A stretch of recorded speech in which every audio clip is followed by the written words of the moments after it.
क्या आपने कभी ये सोचा है कि कोई आम नागरिक, जिसे भले ही खुद से कोई पीड़ा ना हो रही हो, लेकिन वो कोर्ट में जाकर याचिका दायर करके न्याय मांग सकता है पूरी जनहित के लिए? इसको हम कहते हैं पब्लिक इंटरेस्ट लिटिगेशन। बहुत बहुत नमस्कार दोस्तों, मैं अजय कुमार चौधरी, राष्ट्रीय विधि विश्वविद्यालय जोधपुर का तृतीय वर्ष छात्र हूँ।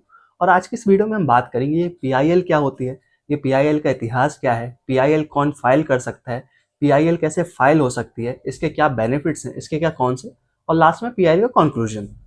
सो एक एक करके इस बात में समझेंगे और सिंपल हिंदी में, बहुत आसानी भाषा में आपको इस वीडियो में पीआईएल समझ में आ जाएगा कि ये क्या होता है। तो पहले बात करेंगे पीआईएल क्या होता है। पीआईएल एक लीगल टूल है जिसके जरिए कोई भी व्यक्ति, जरूरी नहीं है वो पीड़ित हो, कोई भी व्यक्ति मतलब जो खुद से आवाज नहीं उठा पा रहा है, बहुत सारे लोगों के कल्याण के लिए, जनहित कल्याण के लिए कोर्ट में जाके याचिका दायर करता है, उसको हम पब्लिक इंटरेस्ट लिटिगेशन बोलते हैं। ठीक है।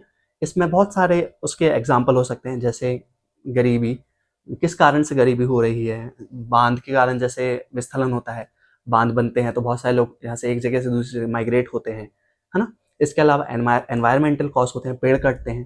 ठीक है। तो ये होता है पब्लिक इंटरेस्ट लिटिगेशन। इसमें किसी का मतलब स्वार्थ नहीं होता है, वो जनहित की बात करता है। ठीक है। और इसके बाद हम बात करेंगे कि मतलब इसका इतिहास क्या है। अगर हम इतिहास की बात करते हैं तो दो जज थे। ठीक है। पहले थे justice Bhagwati, PN Bhagwati, and दूसरे वी आर कृष्णा अय्यर। तो इन दोनों जजों का बहुत बड़ा योगदान है पीआईएल की स्टार्टिंग को लेके। पहले क्या होता था कि अगर आप कोर्ट जाते थे तो जज आपसे पूछता था आपकी लोगों से स्टैंड आए क्या है, मतलब आपकी स्टैंडिंग पोजीशन क्या है, आप किस उससे हक से खड़े हो, क्या आप डायरेक्टली अफेक्ट हुए किस चीज से, तो वो आपको ये बोल के निकाल देता था। लेकिन इसकी शुरुआत जस्टिस मतलब हुसैनारा खातून versus state of Haryana, I think, हाँ, state of Bihar, Hussainara Khatoon versus state of Bihar के केस में 1979 में इसकी शुरुआत होती है। वो जो केस था, तो उसमें मेनली बात थी अंडर ट्रायल प्रिजनर की। क्या इंसानों को आप बंद करके रख सकते हो प्रिजन में, उनकी ट्रायल भी नहीं हो रही है। तो इसको लेके हजार से ज्यादा लोग, मतलब बहुत सारे अंडर ट्रायल प्रिजनर को रिहाई मिली, जिससे उन सबका भला हुआ। यहाँ से पीआईएल की शुरुआत हुई, जहां मैंने पिछले दो जजों के नाम दिया, उनका बहुत बड़ा योगदान था। ठीक है।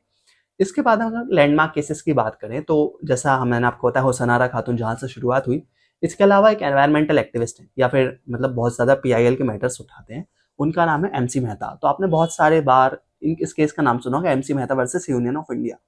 तो भोपाल का ओलियम गैस लीक केस था। उसके बाद जो मतलब भोपाल ट्रेजिडी के बाद जो हुआ था, दिल्ली में एक फैक्ट्री थी, तो उसको लेकर उन्होंने याचिका दायर करी थी कि इन फैक्ट्री के कारण जो वहां पे लोग रह रहे हैं उनको बहुत ज्यादा नुकसान हो रहा है।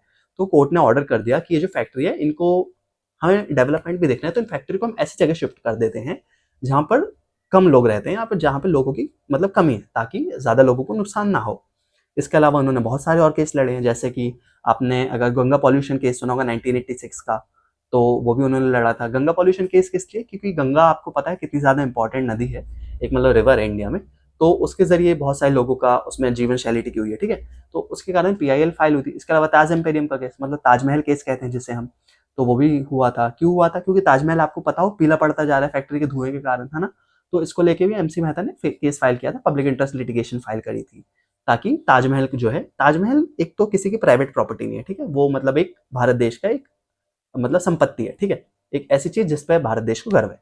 तो उसको लेके पीआईएल फाइल करी थी कि ये हो रहा है, तो इसको लेके कुछ किया जाना चाहिए। ठीक है। तो ये लैंडमार्क केस हो गए।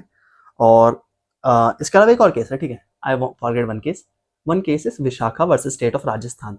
तो आपने सुना होगा कि मतलब जहाँ स्त्रियां काम करती हैं वहां पे यौन उत्पीड़न को लेकर एक कानून बना है। ठीक है, posh, prevention of sexual harassment at work place. ये कहाँ से आया? विशाखा एक एनजीओ है, और स्टेट ऑफ राजस्थान के खिलाफ मतलब गवर्नमेंट ऑर्डर पे एक ये केस फाइल हुआ था, जिसके जरिए विशाखा गाइडलाइंस आउट हुई, जिसके जरिए पॉश एक्ट बना बाद में जाके। ठीक है। तो ये मेन केस हो गए। अब इसके बाद हम बात करेंगे who can file PIL. So PIL जो है वो कोई भी व्यक्ति फाइल कर सकता है, कोई भी, मतलब 18 से ऊपर वाला मेनली, क्योंकि अगर जो माइनर फाइल करेंगे तो उसके लिए ऑन बिहाफ ऑफ गार्जियन होता है।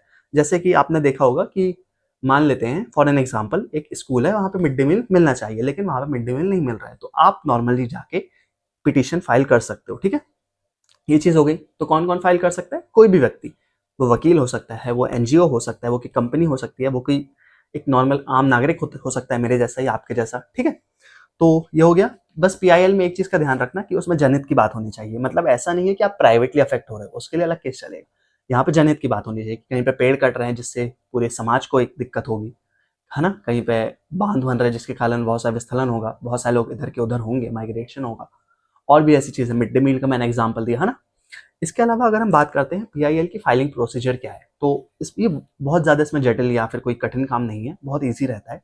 तो पीआईएल में क्या होता है, ऑल्दो हम नहीं कहते कि आपको ज़रूरत है लॉयर के पास जाना, लेकिन ये एडवाइजरी है कि आप लॉयर के पास जाए ताकि वो आपको एक तरीका, करेक्ट फॉर्मेट बता दे, या फिर कोई पीआईएल लॉयर के पास जा सकते हो, वो खुद से फाइल कर देंगे डायरेक्ट पिटीशन, ठीक है। तो उसमें क्या रहता है, आप पिटीशन तैयार करोगे। पिटीशन मतलब याचिका, एक ऐसा कागज जिसमें आप सारी चीजें लिखते हो, आप अपने बारे में बताओगे, इसमें क्या हो रहा है, रिस्पोंडेंट कौन है, मतलब सामने वाली पार्टी किसके खिलाफ ये केस दायर हुआ हो रहा है ना, कौन कौन पार्टियां इसमें, कितने लोग प्रभावित हो रहे हैं। तो ये आपने पिटीशन बना ली पूरी, कौन से कोर्ट में याचिका दायर होनी है ना, ये लिख लिया, नाम, पिटीशन, एड्रेस, सारी चीजें। इसके बाद आप लिखोगे क्या, कि मतलब सेकेंड होता है अटैच करना डॉक्यूमेंट्स को। What are the relevant document that needs to be there with the PIL, मतलब कोई सर्कुलर आया होगा गवर्नमेंट का कि ये चीज़ यहाँ पे होने वाली है, ये हो गया।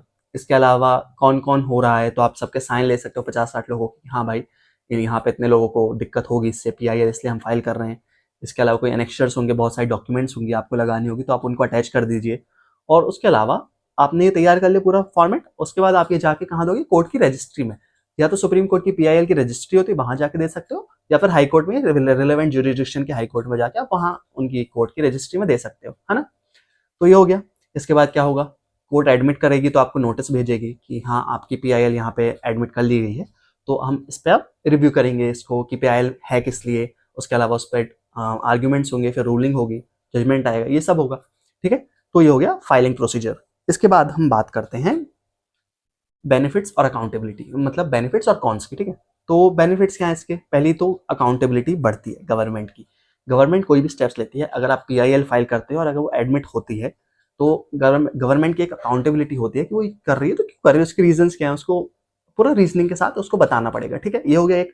दूसरा जस्टिस, बहुत सारे गरीब लोग होते हैं या बहुत सारे ऐसे लोग हैं जो खुद के हक के लिए नहीं लड़ पाते। मैं मान लेता हूँ मैं एक गरीब इंसान हूँ, मेरे साथ और जैसे 100 और गरीब इंसान, हम लोग गाँव में रहते हैं, हम लोग ये सब फाइल नहीं कर सकते भाई, हमको पता नहीं है ये तरीका क्या होता है, कोर्ट फीस कैसे फाइल होती है, मतलब कोर्ट फी कैसे जमा करनी रहती है, क्या क्या करना रहता है, हमको ये सब नहीं पता है। तो हमारे बिहाफ में आप जा सकते हो, आम नागरिक हो या फिर कोई लॉयर हो, है ना।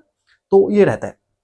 इसके अलावा जस्टिस, जस्टिस मैंने आपको बता दिया, अकाउंटेबिलिटी रहती है। सोशल कॉज के लिए आप काम करते हो, सोशल कॉज मतलब यही सामाजिक मुद्दे, उसी के लिए आप काम करते हो, ठीक है।